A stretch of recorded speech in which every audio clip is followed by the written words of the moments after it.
여러분 안녕하십니까? 성경 말씀을 읽겠습니다. 오늘은 로마서 3장에 있는 말씀. 로마서 3장 9절 말씀부터 제가 읽습니다.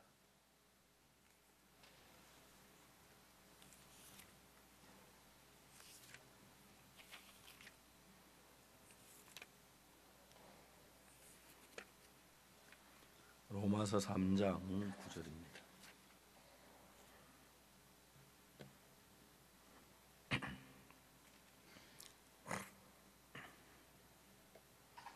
로마 3장 9절에서 20절 말씀까지 읽겠습니다.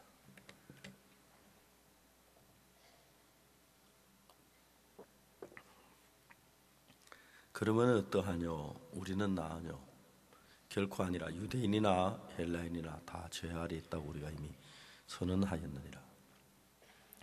기록된 바 의인은 없나니 하나도 없으며 깨닫는 자도 없고 하나님을 찾는 자도 없고 다 치우쳐 한 가지로 무익하게 되고 선을 행하는 자는 없나니 하나도 없도다.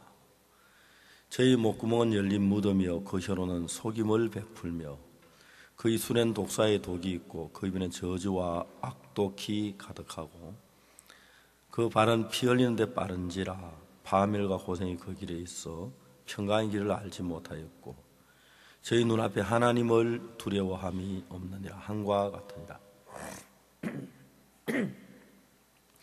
우리가 알거니와 물은 율법이 말한 바는 율법 아래 있는 자들에게 말하는 것이니 이는 모든 입을 막고 온 세상으로 하나님의 심판 아래 있게 하려 함이니라. 그러므로 율법의 행위로 그의 앞에 어렵다 하심을 얻을 육체가 없나니 율법으로는 죄를 깨달음이니라. 거기까지 읽었습니다. 우리가 신앙을 하려고 하면 신앙의 그 기본 몇몇 가지를 알면 신앙은 굉장히 쉽습니다. 그러나 신앙의 기본을 잘 모르고 무조건 열심히 온 마음으로 충성의 신앙을 하려고 하면 신앙이 굉장히 어렵고 될 것 하면 신앙이 잘 안 되고 마음을 어렵게 하는 경우가 굉장히 많지요. 제가 1981년도라고 생각이 되는데 여수 그 애야원 교회 목사님을 한번 만났습니다. 만나서 그 목사님과 신앙 이야기를 좀 했었는데 어느 날 그 목사님이 저에게 전화를 하셔서 목사님 우리 교회 와서 집회를 좀 해주시겠습니까?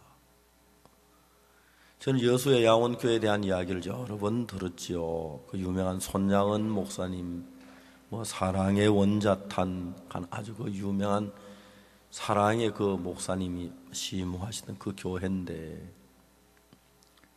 그 교회에 가서 그의 가을에 한 주간 집회를 할 수가 있었습니다. 그 야원교회 목사님 사택이 참 이렇게 좋았습니다. 화려하진 않았는데 마당에 단감나무가 있고 한참 단감이 익을 때인데 오후에 나무 밑에 성경도 읽고 단감도 따먹고 그 집이 제가 그렇게 정이 들었고요. 새벽에 이제 제가 목사님 사택에서 예배당까지 한 2km쯤 되는데 목사님이 오토바이를 타시고 저를 태워주셨는데 제가 안 타고 이제 조깅을 하면서 예배당에 가서 새벽 기도회를 인도하고 매일 이제 시간마다 죄 사함 받기를 원하는 분들 손들 한 100여 명쯤 손을 들고 나와서 막 신앙의 집회를 할 때 너무너무 감격스러웠습니다. 여수의 양원교회는 나환자 중심의 교회였는데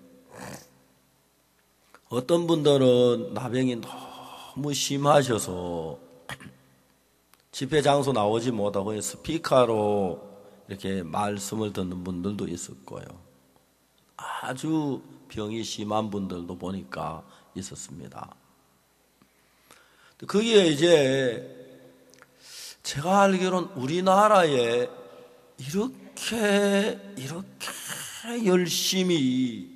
이렇게 열심히 이렇게 간절한 마음으로 이렇게 정성을 다해 하나님을 믿는 사람 또 다른 데 있겠나 싶을 정도로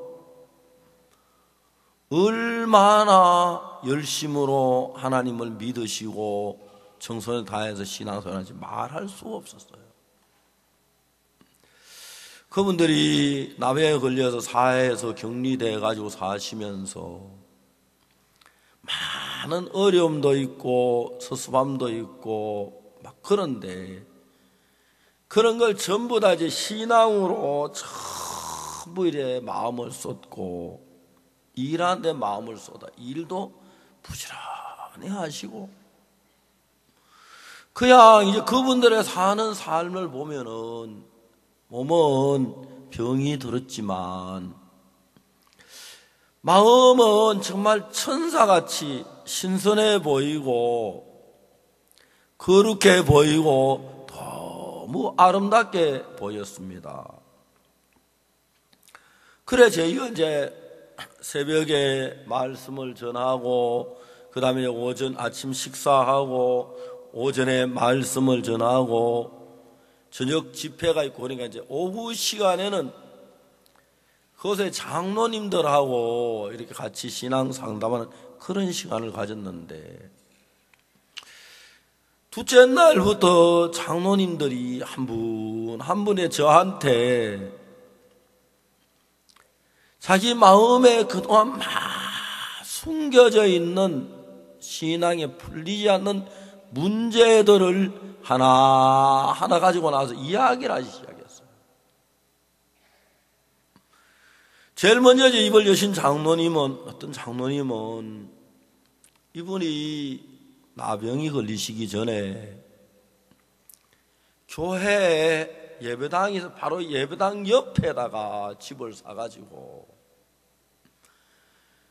그분 당신은 삶 전부를 하나님에 의해 사시려고 늘 예배당 화단도 정리하고 예배당 청소도 하고 교회를 위해서 그렇게 사셨어요. 그런데 어느 날 무슨 일이 있었느냐면 그분이 이제 장로님 되시기 전에 젊으실 때인데 자기 집에 이렇게 화단 정리하려고 꽹이가 없어가지고 교회에 꽹이를 갖다가 잠깐 쓰면 되겠다 싶어서 늘 당신이 가지고 쓰는 꽹이니까 그 교회에 가서 꽹이를 가지고 와서 화단도 정리하고 당신 일을 좀 하셨어요. 그리고 이제 꽹이를 교회에 갖다 줘야 하는데 어찌다가 집에 놔뒀는데 그래 교회에서 소문이 돌기를 교회 꽹이를 누가 훔쳐갔다 그 소식이 들린 거예요. 이 집사님이 그 당시 지금 장모님이 그 당시 집사님이신데 내가 이 잘못한 교회에 꽹이 훔친 도둑놈으로 몰리겠다 싶어서 얼른 꽹이를 그 집단소에 넣고 집단을 싸가지고 숨겨버렸어요.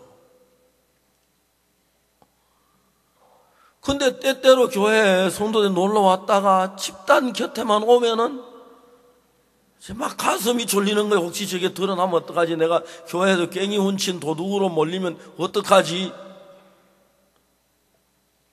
그 교회 꽹이요. 내가 우리 집에 좀 쓰려고 가져왔는데 안 갔다. 죄송합니다. 우리 집에 있습니다. 그러면 아무 문제가 아닌데. 그 누가 도둑으로 생겼다. 당신 혼자지. 그런 마음이 드신 거예요. 그래가지고 이제 그 꽹이를 숨겨놓다가 집단 곁으로 잠자고 불안해가 어느 날 밤에 아무도 몰래 땅을 파고 꽹이를 땅에 묻어버렸어요. 그러고 이제 그거에 20년, 30년이 지나가도록 마음 안에 너는 하나님의 성전의 기물을 도둑질한 죄. 이분이 장로님이 되셨고 교회를 위해서 그렇게 충성되게 일을 했는데 그 죄가 마음 밑바닥에 있어가지고 항상 하나님 앞에 가까이 나가려고 하면 너는 하나님의 성전에 기물을 도둑질한 죄 속에서 기물을 도둑질한 죄, 도둑질한 죄,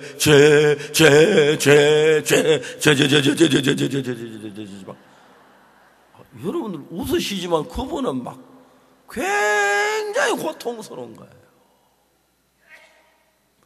이제는 그 사실이 40년이 지나고 50년이 지났는데도 그 죄가 해결이 안 되는 거예요. 해결이 안 돼. 해결이 안 돼.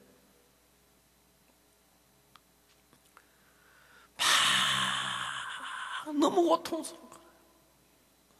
지금 막 꽹이 100개를 사다 주면 채에서 그만 그것도 씻어줬다면 100개나 사다 주고 싶고 그게 마음에 풀려지질 않는 거예요. 어떤 장로님은 바닷가에서 살고 계셨는데 어느 날 몸에 문둥병이 걸린 거예요. 나병이 걸린 뒤에 이 장로님이 그때는 장로님이 아니었죠. 동네에서 조그마한 동네 사람들이 보는 눈빛이 이상하고 자기를 대하는 게 이상하고 그래서 내가 이 동네에 더 살 수가 없겠구나. 그래 밤중에 도망을 가야 하는데 섬이니까 헤엄을 쳐 도망갈 수가 없어서 바닷가에 매놓은 어선 하나를 풀어가지고 타고 도망을 간 거예요. 그래서 배를 저어가지고 도망을 왔는데 그 어선은 어부들에게 있어서는 큰 재산인데 그걸 훔쳐가지고 이제 육지로 와서 아무나 놔두고 자기는 도망을 쳤는데 그게 막 20년, 30년이 지나도록 나무 배를 훔쳐온 죄 하나님 앞에 죄를 용서해달라고 막 기도해도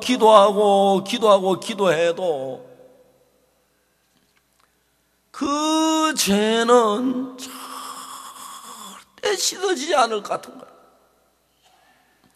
하나님 용서해달라고 몇 번을 회개하고 돌이키고 기도하고 돌이키고 해도 여전히 그 마음에는 고개를 숙일 때마다 그 배 주인이 배를 잃어버리고 얼마나 나를 저주했을까, 얼마나 욕을 했을까, 얼마나 미워했을까, 한이 맺힌 욕을 했을까 한데 너무 두렵다는 생각이 들고 막 그런 죄 때문에 갈등을 했어요.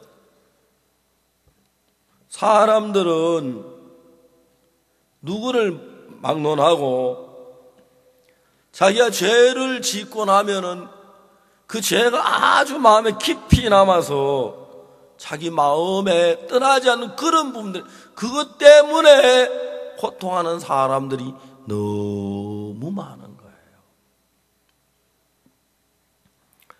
제가 한 번은 LA에서 집회를 했는데 집회를 마치고 모든 사람들이 이제 일어나 다 돌아갔습니다. 저도 이제 나가려고 나가는데 텅 빈 거기 의자에 제일 뒤에 한 40대 후반에 어떤 부인이 의자에 힘없이 이렇게 고개를 숙이고 기대 앉아 있는 부인을 만났습니다.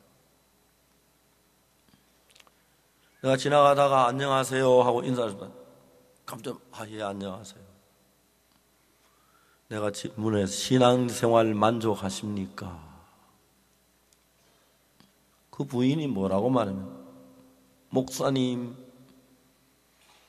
저는 이제 지쳤습니다. 한계에 도달했습니다. 그래서 제가 이제 그런 부인의 이야기를 들어보면 신앙이 한눈에 딱 나타나지는 게 뭐냐면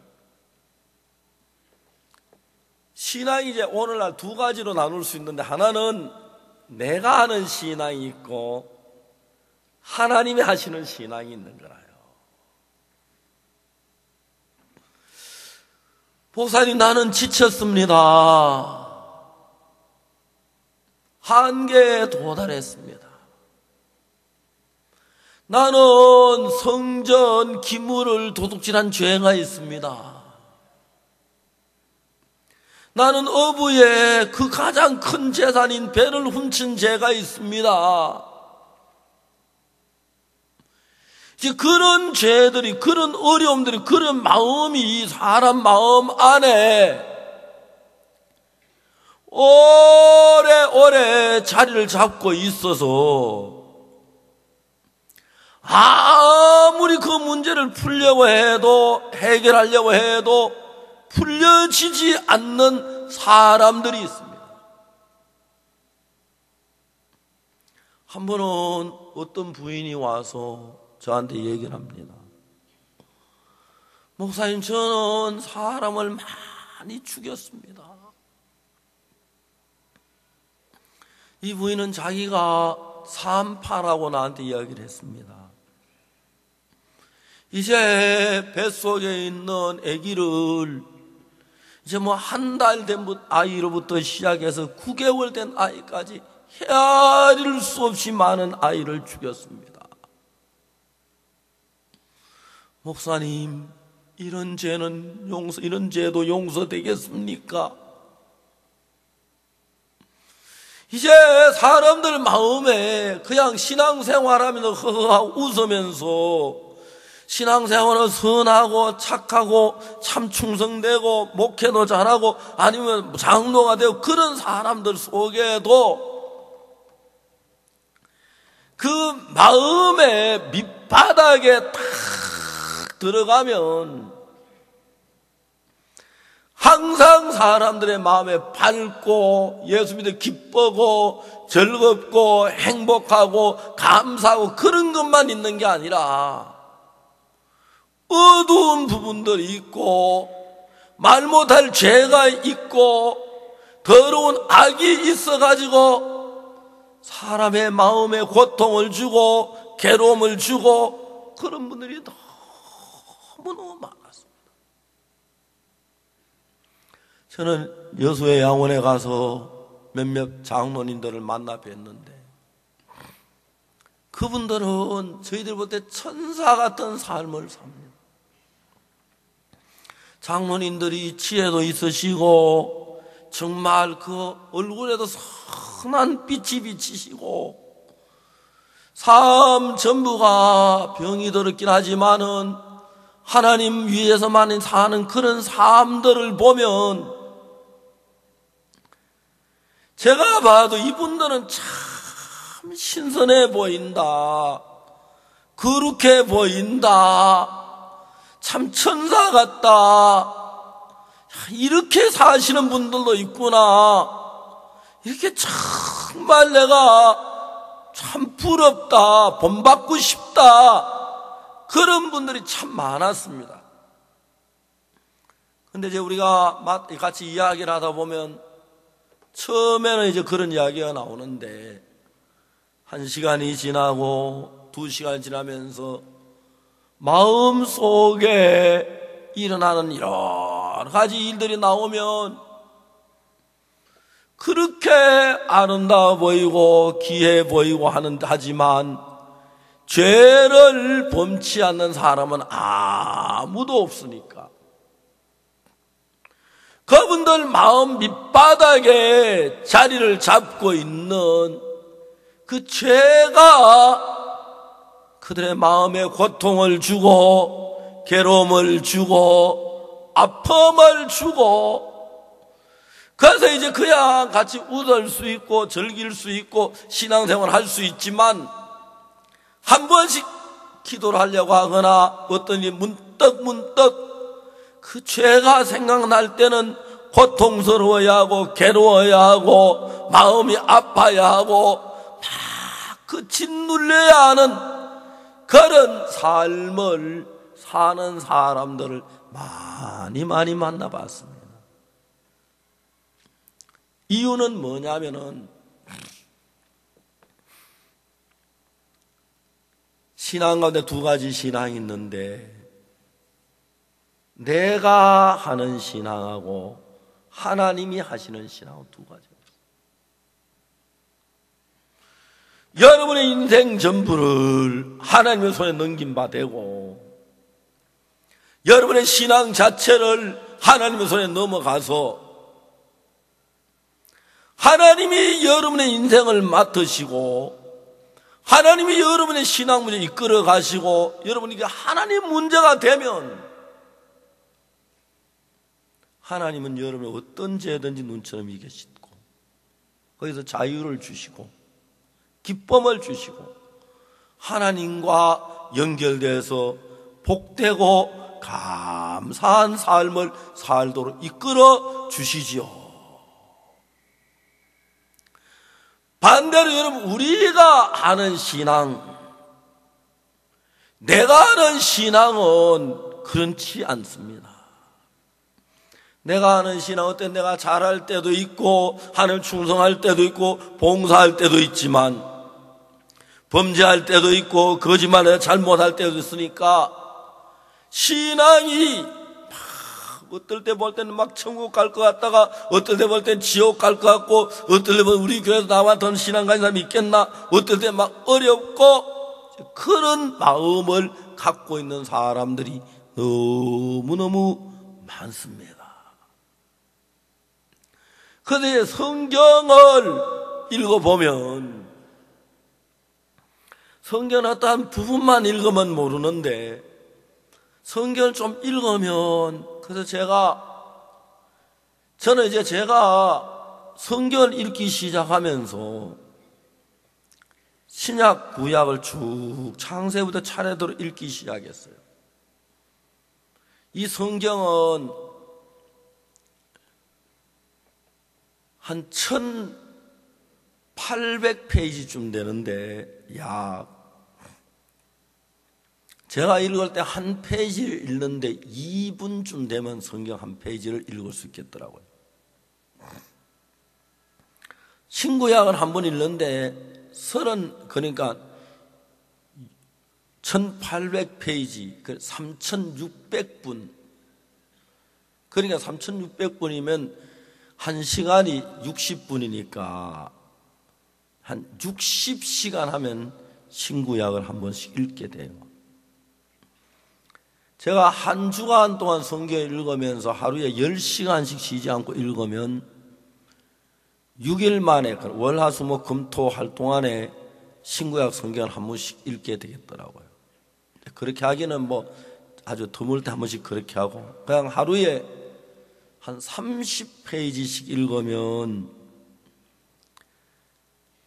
2달에 성경을 한 번 읽게 되고, 하루에 20페이지씩 읽으면 한 3달에 성경을 한 번씩 읽기 때문에, 잘 읽으면 1년에 한 6번, 또 좀 덜 읽으면 1년에 한 4번 이렇게 성경을 읽게 되겠더라고요. 그런데 제가 성경을 신구약을 1번, 2번, 3번 읽었을 때 아무것도 모르겠더라고요.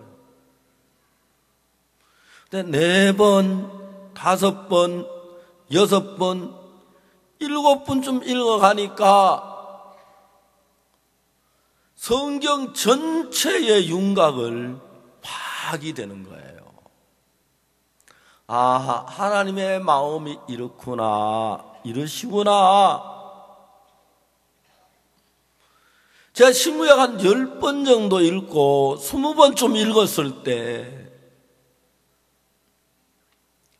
성경이 놀라우게 내 마음을 끌어가시고 내가 성경 말씀에 끌려다니는 걸 느끼겠더라고요.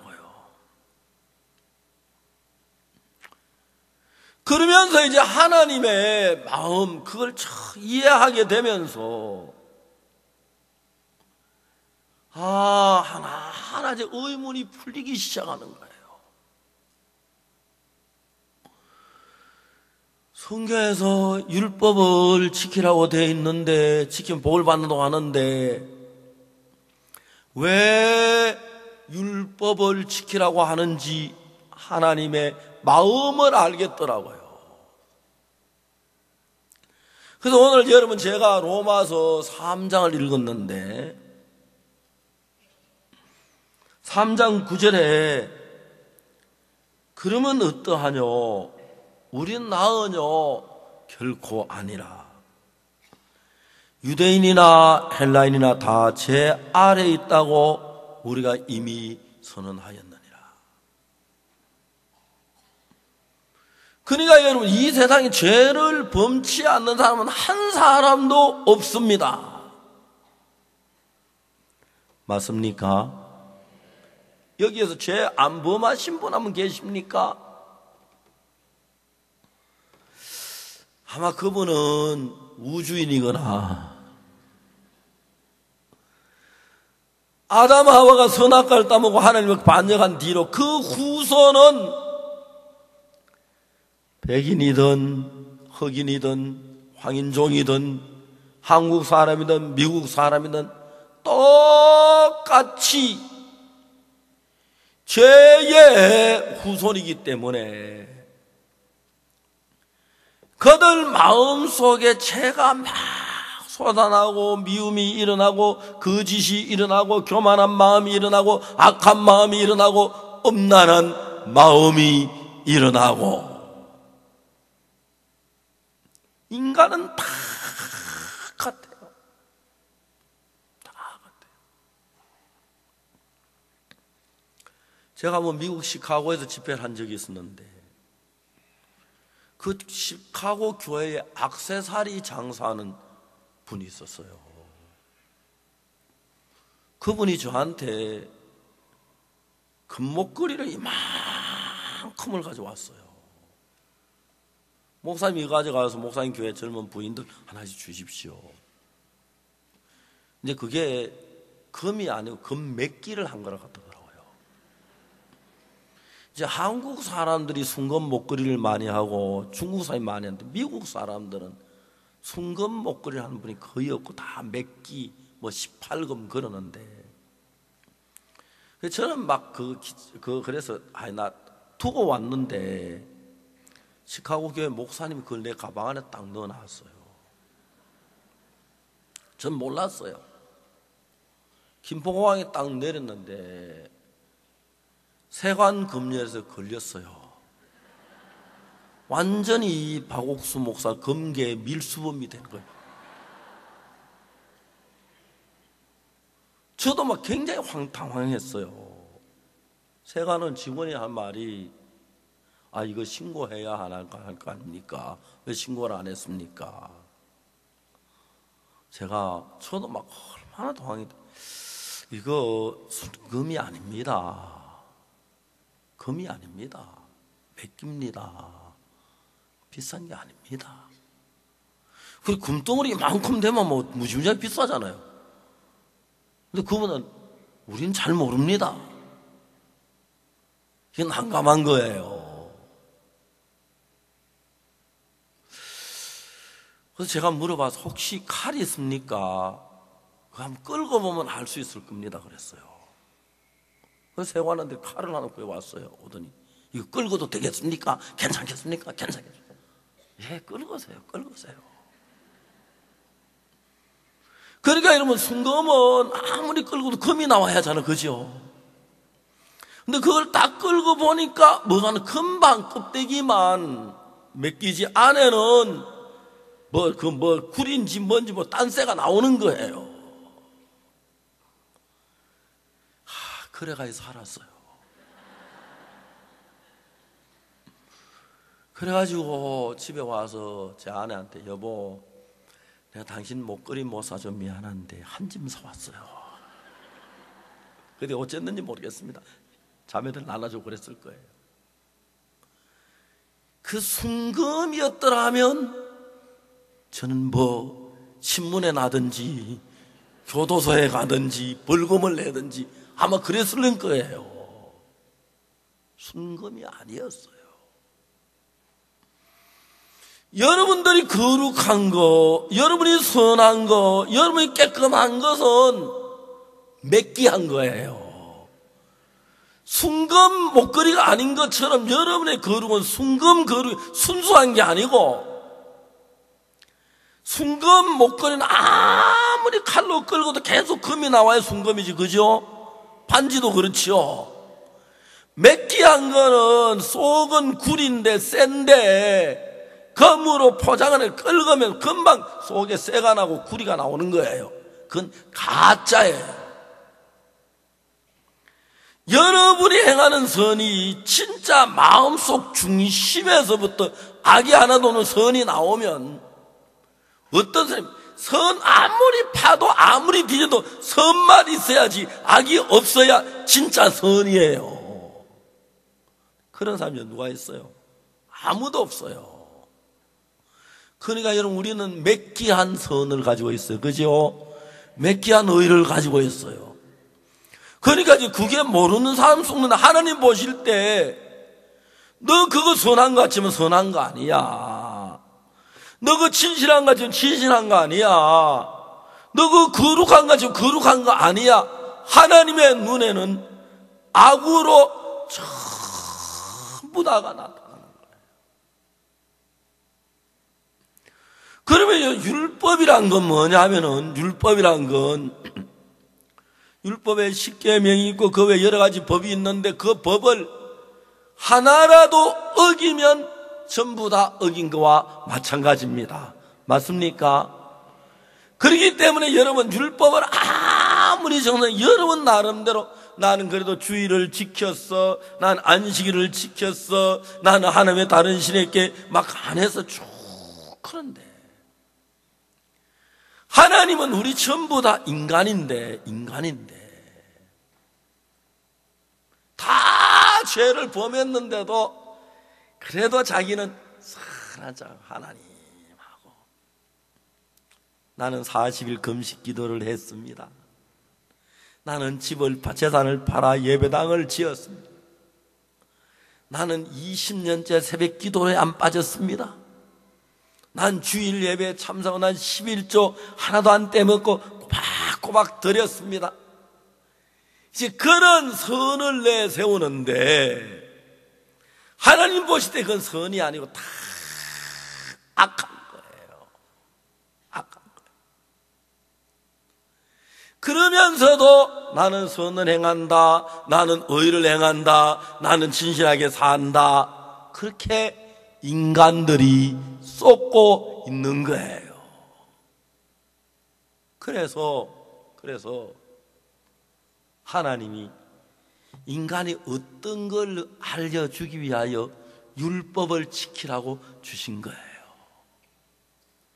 그 양은 선악한 율법과 차근차근히 지키다 보면 내가 율법을 범하고 어기고 하나님 앞에 선한 것 이게 가짜고 더럽고 죄인인 걸 발견해서 내가 참 죄인이 되어야 하나님의 은혜를 입을 수 있고 하나님의 긍휼을 입을 수가 있고 하나님의 자비를 입을 수가 있다는 거죠.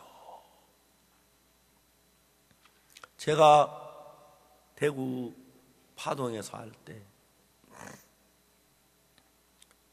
우리 교회 나오는 여학생 하나가 자기 친구 여학생을 데리고 왔어요. 그 친구 여학생이 그날 어떻게 죄사함 받는 말 죄사함을 받고 돌아갔어요. 그 여학생이 대구 시내 모 교회 학생회 부회장이었는데 며칠 후에 그 교회 학생의 회장인 남학생을 데리고 왔어요. 그 남학생이 어땠냐면 학생의 회장이니까 얼마나 하나님을 잘 섬겼어요. 근데 그 남학생이 학생의 회장인 학생이 아버지가 교통사고로 돌아가신 거예요. 근데 어머님이 밤에 자는데 어머니 깨우시더니 일어나라, 날 따라가자. 그러니까 가보니까 아버지의 교통사고로 죽은 그 지점에 와 스님하고 그 이제 뭐 불공을 드리고 뭐 하는 거 봐요. 그 스님이 종이를 가지고 다 태워놓으라 그래. 막 손이 뜨거울 때가 다 태우고. 그리고 아버지 대진사로 가십시다. 아버지 대진사로 가십시다 했어요. 그러고 났는데 제 어머니하고 스님하고 같이 대진사로 갔어요. 절로 갔어요. 그 불상 앞에 탁 절을 하는데 나는 교회단 학생 회장이니까 절을 해서 안 되잖아요. 그걸 하려고 하는데 어머니가 전부 다 허리를 굽혀 절을 하는데 머뭇하다가 뭐 마음이 중요하지 외형이 중요하지 같이 절을 해버린 거예요. 그러고 난데 이 학생 마음속에 무슨 마음이 꽉 그전까지 진짜 선했는데 우상 앞에 절한 죄, 우상 앞에 절한 죄, 우상 앞에 절한 죄, 우상 앞에 절한 죄, 우상 앞에 절한 죄, 막 고통스러웠어요. 그 학생이 그날 와서 자기가 참 선치 못한 죄인인 걸 깨닫고 하나님의 은혜를 입고 죄 사함을 받은 적이 있었거든요. 그러니까 이제 신앙하는 사람들 속에서 나는 하나님 앞에 참 충성했어. 나는 하나님 앞에 내가 마음을 다해 섬겼어. 나는 금식 기도를 했어. 난 이렇게 헌금을 했어. 자기의 잘한 것이 마음에 가득 차. 그게 막 드러났을 때 사람들은 마음이 허무해지고 좋은 거예요.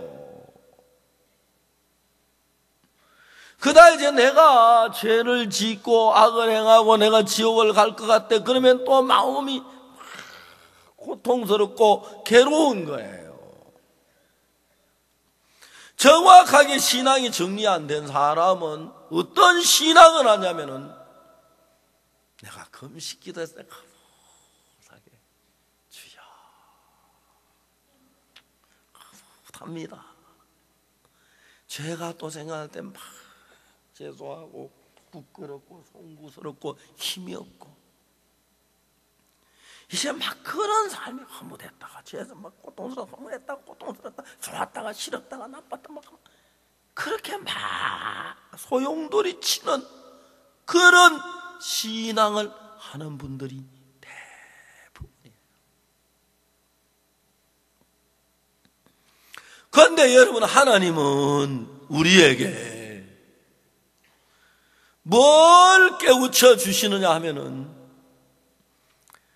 우리가 하나님 앞에 와서 은혜를 입을 때에 은혜를 입을 수 있는 사람의 조건이 하나가 딱 있어요.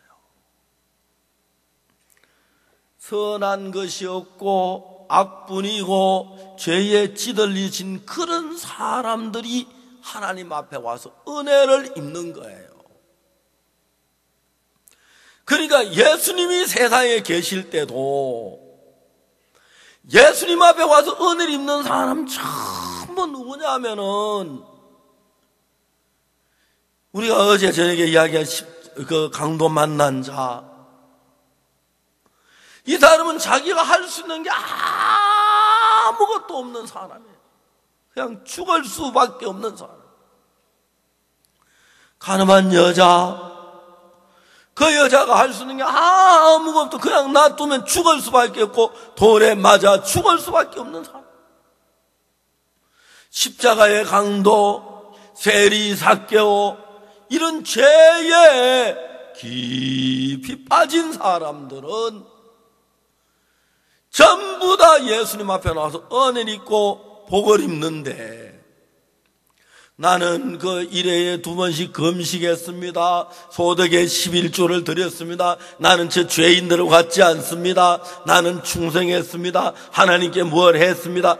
잘한 사람들은 전부 다 예수님을 떠나고 예수님을 배척하고 그런 삶을 사는 걸로 신약 성경에 대부분 그렇게 나오는 거예요.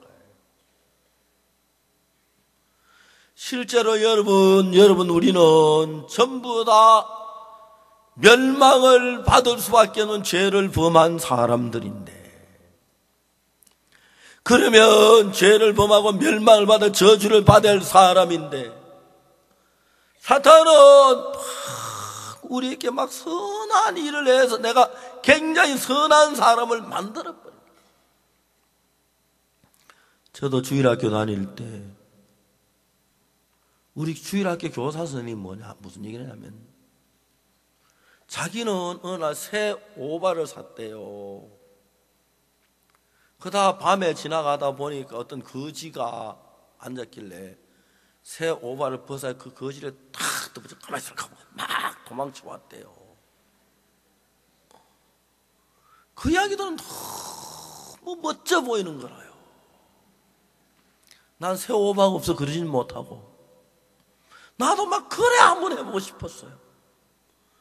그러다가 제가 큰 돈 아니지만은 하여튼 비상용 돈은 항상 제가 맞바단 돈 하나 넣어놨는데, 그걸 가지고 오늘 거지 있는데 탁 주고 막 또 달려왔어요. 그냥 도는 게 아니고. 그래서 그 선생님이 달려왔다 했어.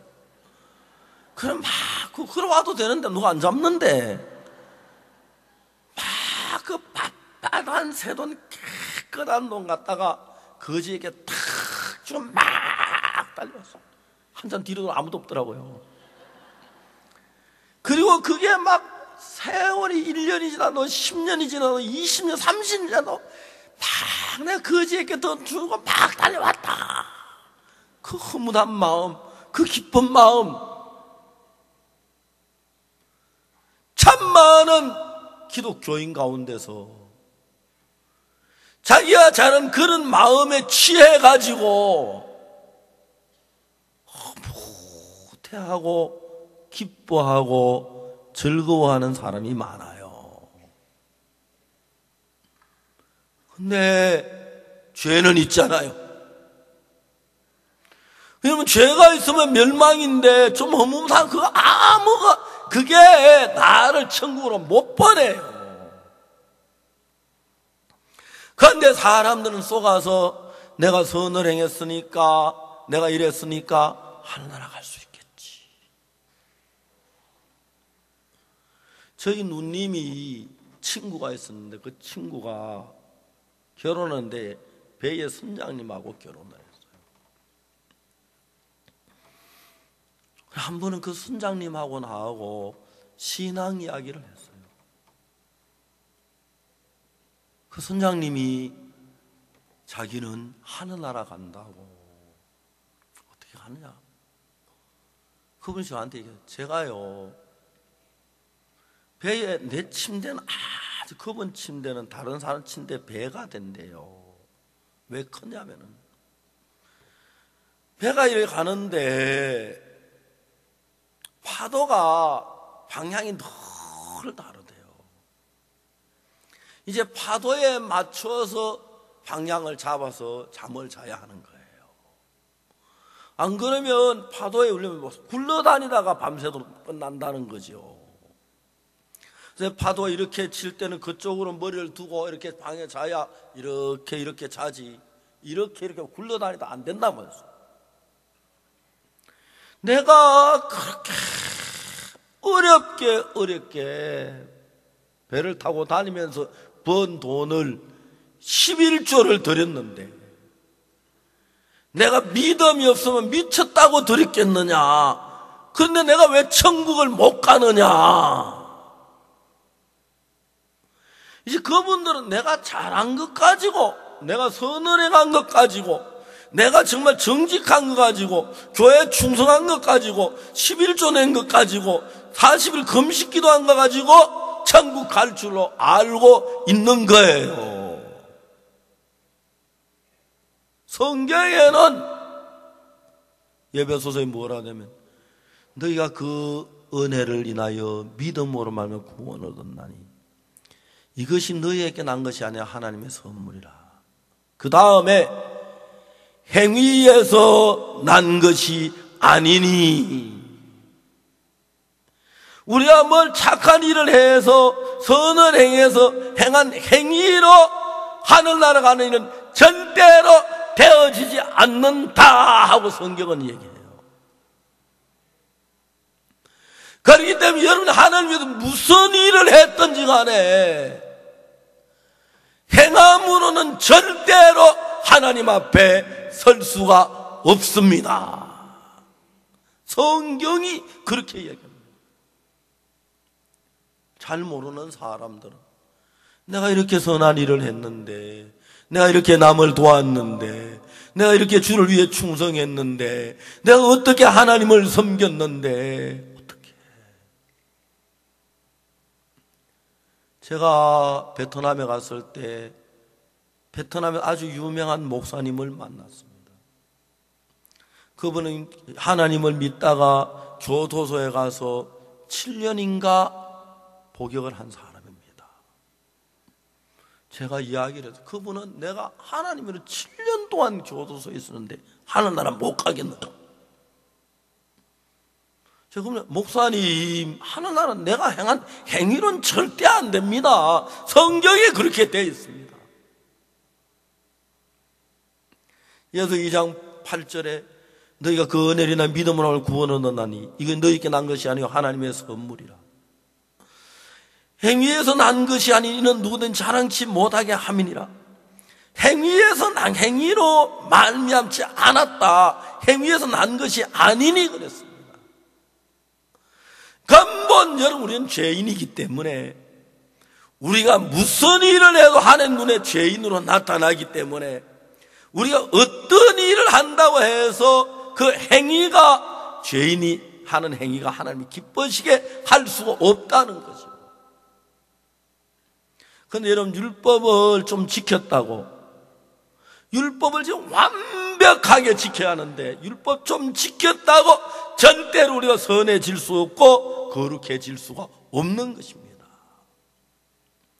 사람들은 이런 걸 잘 모르기 때문에 내가 신앙이란 건 내가 잘해도 되는 게 아니라 예수님으로 말미암아 되어지는데 내가 이렇게 11조를 내고 내가 이렇게 금식 기도를 하고 내가 이렇게 재산을 팔아 예배당을 짓고 내가 이렇게 충성했으니까 그것 보고 내가 하늘나라 갈 줄로 자기를 믿고 자기 의를 자기 행한 행위에 만족을 갖고 있는 사람이 많은데 그런 사람들은 하나님과 전혀 상관이 없습니다.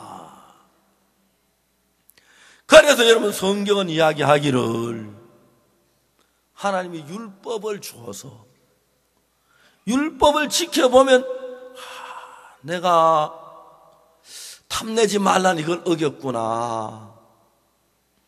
내 마음에 엄란한 마음이 왔네. 내가 부모를 공경해야 하는데 부모님을 소홀히 하고 내가 부모님 앞에 잘하지 못한 게 있네.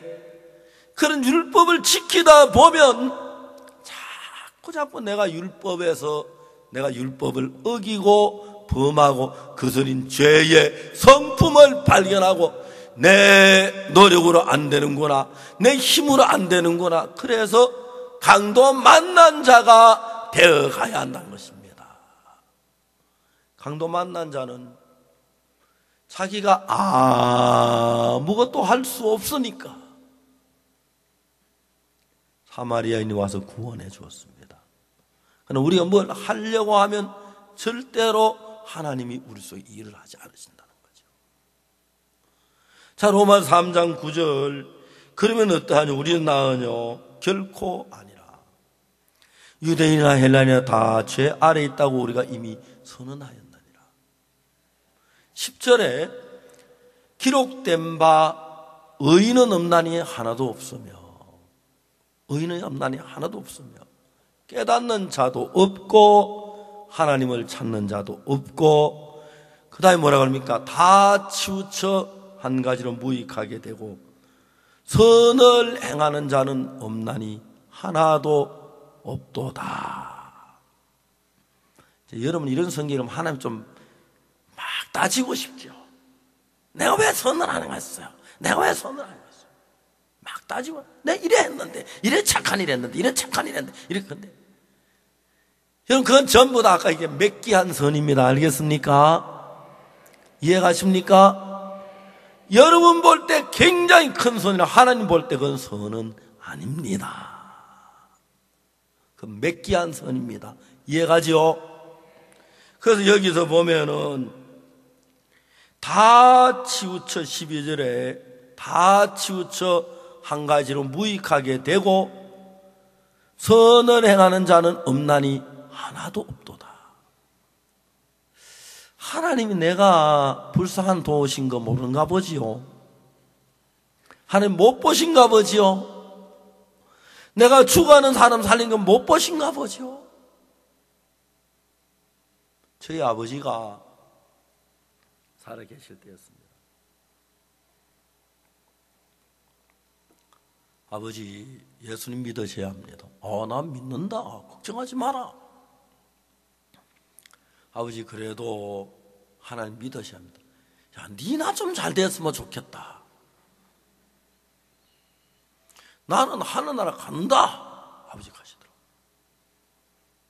그래, 아버지가 그렇게 말씀하셔서, 아버지가 어떻게 하나님도 안 믿고 하늘나라 가십니까? 하니까, 내가 왜 못 가냐? 어떻게 가십니까? 내 이야기 해보래. 예, 말씀해 보십시오. 내가 하나님 앞에 갔다고 하자. 하나님이 나에게 묻기를, 너는 세상에서 무슨 일을 했냐? 나는 착한 일을 많이 했습니다.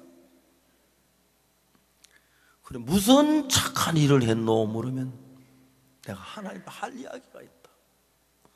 하나님이 세상에 죽어가는 사람을 살리는 것보다 착한 일이 어디 있습니까? 나는 죽어가는 사람을 많이 살렸습니다. 우리 아버지는 6.25 사변 때 정말 죽을 사람 많이 살렸어요. 우리 윗집에 점용이 형이라고 했었어요. 이분이 저희 고향 선산인데 서울에 가 세탁소에서 일을 하셨어요. 일을 하다 이제 6.25 사변이 터지면서 이제 고향으로 내려온 거예요. 그리고 우리나라가 압록강까지 진격했다가 중공군에 의해서, 중국군에 의해서 막 다시 내려왔는데, 인천 상륙 작전을 하면서 인천 그 안에 있던 많은 이민군들이 보급이 건 그런데, 동네에서 그 이민군들을 많이 잡고 경찰이 막 잡아가 죽이고 그랬어요. 근데 점용이 형이 우리 집에 디딜방아에서 우리 집에 와서 방아를 찧었어, 그분들이, 가족들이. 근데 누가 신고를 해서 저 집에 이상한 청년이 있다. 경찰들이 왔어요. 와가지고 너 이리 내려와 하니까, 참 그분이 선산 사투리를 써야 하는데 서울서 살아오니까 서울말을 썼어요. 아니요, 경상도 말 안 그렇거든. 아이라요 하고 그러는데, 그 당시에는 우리는 경상도 사투리엔 전부 다 경사라고 이북말하고 그 구분이 못 되니까 이건 이민군인 거예요. 끌고 가는 거예요. 그럼 죽죠. 제 아버지가 그걸 봤어요. 안방에 계시다 막 맨발 뛰어서, 야, 이 사람들아, 경찰 무슨 소리냐?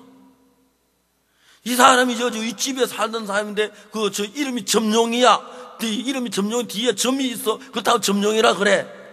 그런데 서울에 세탁소 일하다 이제 사업이 나와서 왔는데 그 무슨 소리야? 이 집 식구야, 이 집 아들이야. 그래 경찰은 저보고 막 점령이 가고 막 뒤에 등에 점이 딱 하고 그렇게 하니까 막 확실하거든. 그래서 그러냐고 알았또. 아버지 그 뒤부터 한 번씩 점령이 나 아니면 죽었어. 자주 그런 말씀하시더라고. 여러분 그러겠죠, 그죠? 점령이 나 아니면 죽었어 그때. 저 식구들이 한 번만 저 식구들 말 안 들어. 내가 얘기 살렸어. 아버지는 그래 죽을 사람 많이 살리셨기 때문에 나는 하나님 앞에 하나님 죽어가는 사람을 살리는 것보다 큰 착한 일이 어디 있습니까? 난 죽은 사람 많이 살렸습니다. 그래서 난 하늘나라 간다. 아버지가 제가 참 안담했습니다. 여러분 그 마음 이해가지요? 근데 아버지가 어느 날 제가 대구 파동에서 있을 때 형님이 일본 가시고 아버지가 이제 우리 집에 와 계셨어요. 근데 어느 날 위궤양이 너무 심해서 위에서 출혈이 돼가지고 피를 토하시고 난 뒤에 아버지께 물어봤어요. 아버지가 돌아가시면 아버지 말씀하신 그대로 우리가 장례를 치러드리겠는데 아버지 영혼이 어디 가시겠습니까? 하니까 그 전까지 아버지는 하늘한 큰 소리 치셨는데 죽음 앞에 딱 서니까 자신이 없는 거예요. 한숨을 휴 쉬면서 내가 하늘나라에 가고 싶다. 그런데 너무 늦었다.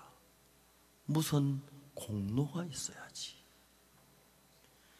아버지는 당신 마음속에 하늘나라 갈 말 많은 게 있다고 생각해. 딱 죽음 앞에 설 때 다 무너지는 거예요. 성경 속에는 하나님의 약속 안에서 내가 예수님으로 말미암아 내 모든 죄가 눈처럼 이게 씻어지지 아니하고 내가 뭐 했다 선한 그 다 앞에 죽음 앞에 다 무너져 버려요. 저희 아버지는 형제분이 많았습니다.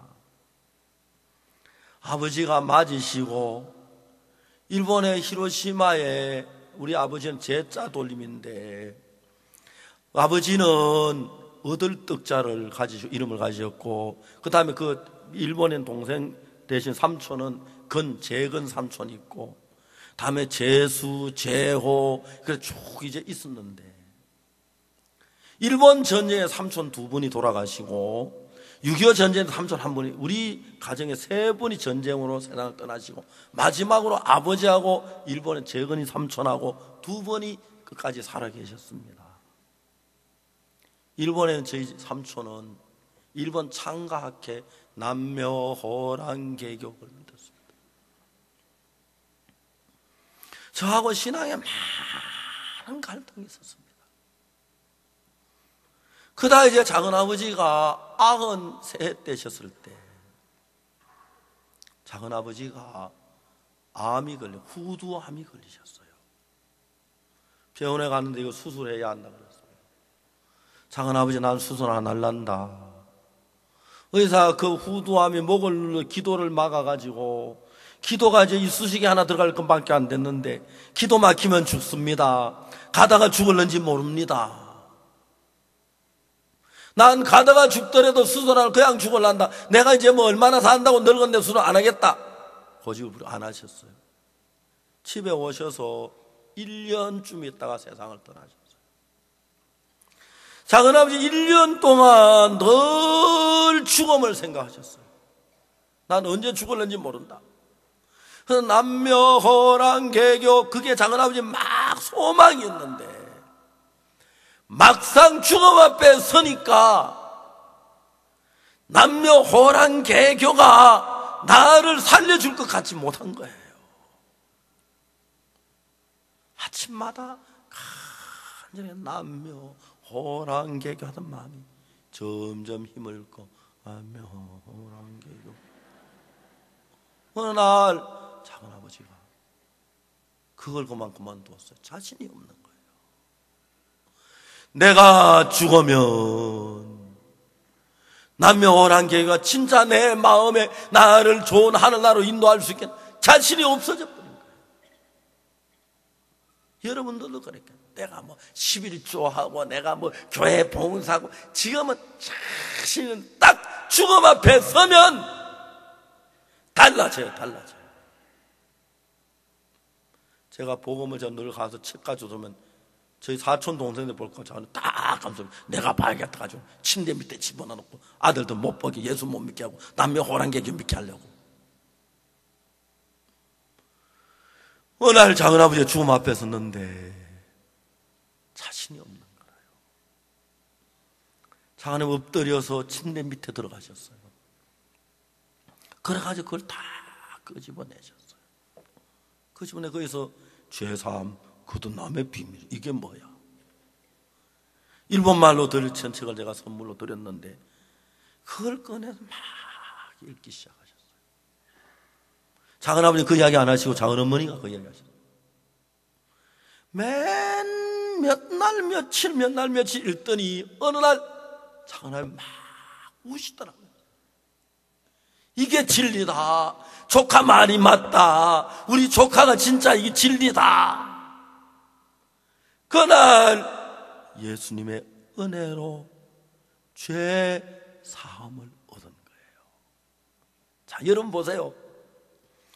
은혜라는 건 뭐냐면 내가 노력이 들어가거나 내가 행위를 했거나 대가가 들어간 건 절대로 은혜가 아닙니다.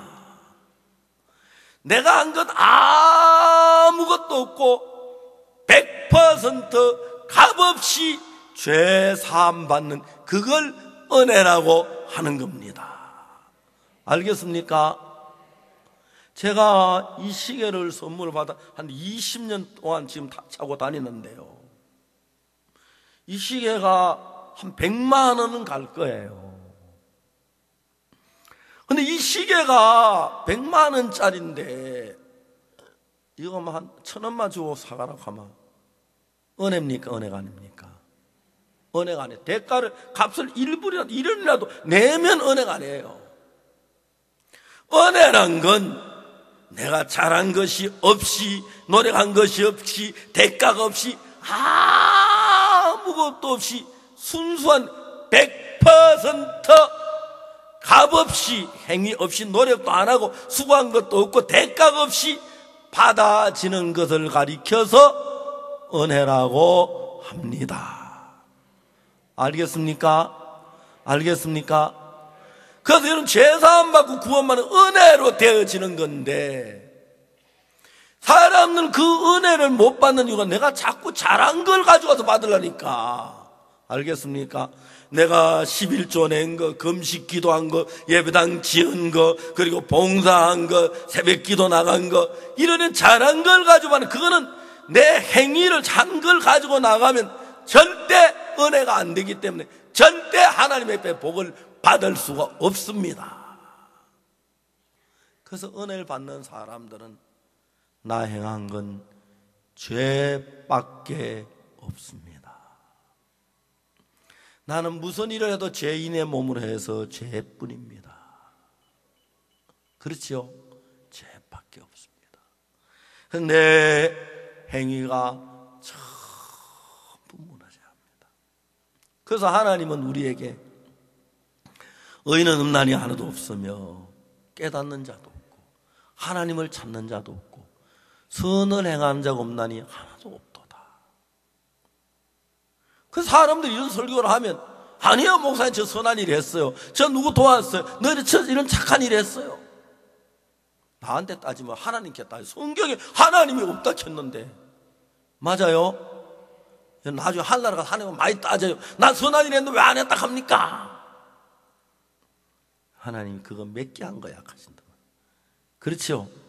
속에 미운 마음과 악한 마음이 더러운 죄 가득 있으면서 그 이제 좀 가려보려고 몇 개 하잖아요. 그죠? 그런 거라는 겁니다. 그래서 여러분 참된 신앙은 우리의 모든 선한 것 다 버리고 그러니까 나는 죄악뿐이니까 강도 만난 자처럼 돼서 누군가 나를 도와주지 않으면 내게 은혜 베푸지 않으면 멸망을 받을 수 없다는 그 사실을 마음에 깊이 깨닫는 것입니다. 그걸 모르고 율법사는 내가 무슨 선을 행해서 천국 가려고 하는 거죠. 자, 로마서 3장 좀 더 보겠습니다. 19절, 우리가 알거니와, 물론 율법이 말하는 바는 율법 아래에 있는 자들에게 말하는 것이니 이는 모든 입을 막고 온 세상에 하나님의 심판 아래 있게 하려 하심이니라. 20절, 그러므로 율법의 행위로는 그의 앞에 어렵다 하심을 얻을 육체가 없나니 율법으로는 죄를 깨달음이니라. 우리가 율법을 지키려고 애를 쓰면 애쓸수록 얻는 것은 내가 죄인이거나 죄를 깨닫는 것이지, 율법을 지켜서 잘해서 하나님은 됐다 할 만한 어렵다 함을 받은 사람은 하나도 없다. 그래서 우리는 율법을 지켜서 죄를 깨닫게 하는 거지. 그래, 예수님이 율법사에게 율법에 뭐라 기록되었으면 네가 어떻게 읽느냐? 율법사에게 물었어. 율법에 뭐라 기록되었으면 네가 어떻게 읽느냐? 너는 율법을 지키면 천국 갈 수 있다고 읽느냐? 선을 하면 하늘을 갈 수 있다고 읽느냐? 틀렸다. 율법이 주신 목적은 율법을 지켜보면 내가 얼마나 더러운 걸 깨닫고 나는 더러우니까 율법으로 안 되겠구나, 그걸 깨닫고 예수님의 은혜만을 향해 나아가는 그런 믿음을 주시기 위하여 그렇게 말씀하시는 것입니다. 오늘 많은 사람들이 자기의 선을 가지고 자기의 의를 가지고 하나님 나가는 분들이 많습니다. 이게 신앙의 기본인데 성경을 깊이 모르니까, 한쪽만 보니까 내가 율법을 지키면 복을 얻을 수 있다고 생각하는데, 율법을 지키면 복을 얻을 수 있는데 율법을 지킨 사람은 한 사람도 없기 때문에 지키면 지킬수록 내가 율법을 어기고 범하는 사람인 줄 알고 저주를 받을 수밖에 없다는 사람인 걸 깨닫게 되어진다는 것입니다. 이해가 가십니까? 그래서 내가 하나님 말씀대로 선을 행하는 자가 없고 율법의 행위로 그 앞에 어렵다 의심을 얻을 육체가 없다. 자, 21절 한번 보시겠습니다. 로마서 3장 21절. 다 같이 한번 읽어보실까요? 모니터에 나오는 보입니까? 다시 읽어보겠습니다. 시작. 이제는 율법 외에 하나님의 한 의가 나타났으니 율법과 선지자들에게 증거를 받는 것입니다. 이제 내가 율법을 지키지 아니하고 율법을 지켜 내가 의롭게 될 줄 아는 율법 말고 다른 방법으로 의롭게 되는 길이 있다는 것입니다. 그것은 율법이 아닌 예수님으로 말미암아. 신앙을 잘못 예수님하고 율법을 다 섞어버리니까 신앙이 제대로 안 되는데, 정확하게 우리는 율법으로 어렵다함을 얻을 수 없기 때문에 예수님의 은혜를 입어야 하는 것입니다. 그래서 내가 선한 일을 했다, 십계명을 지켰다 이런 거 다 버리고 예수님의 은혜만을 바라고 나아갈 때 은혜를 입을 수 있는데, 내가 잘한 걸 가지고 나 이만큼 잘했으니 그런 기대를 가지면 절대로 은혜를 입을 수 없다. 그래서 예수님 앞에 은혜 입는 사람들은 죄를 짓고 그 죄가 드러나서 가늠한 여자나 아니면 정말 그 십자가의 강도나 다음에 또 강도 만난 자나 자기 아무것도 할 수 없는 그런 사람이 참으로 예수 그리스도만을 바라고 은혜를 입는 것입니다. 오늘 저녁부터 어떻게 은혜 입는 과정에 대해 성경에 말씀해 드리겠습니다. 이제 여러분이 잘하고 선한 것, 여러분 십계명을 잘한 것 가지고는 절대로 하나님 앞에 설 수 없다는 걸 정확히 아시고, 혹시 이 자리에 계신 여러분 이런 설교 들으면 되게 섭섭하겠지만, 난 그래도 십계명을 지켰는데, 나는 선한 일을 했는데, 나는 헌금을 했는데, 정말 금식기도에 그가 허무한 마음 있죠? 다 버리십시오. 하나님은 의인은 없나니 하나도 없습니다. 선을 행한 자는 하나도 없다고 했으니까 그 선이 아닙니다.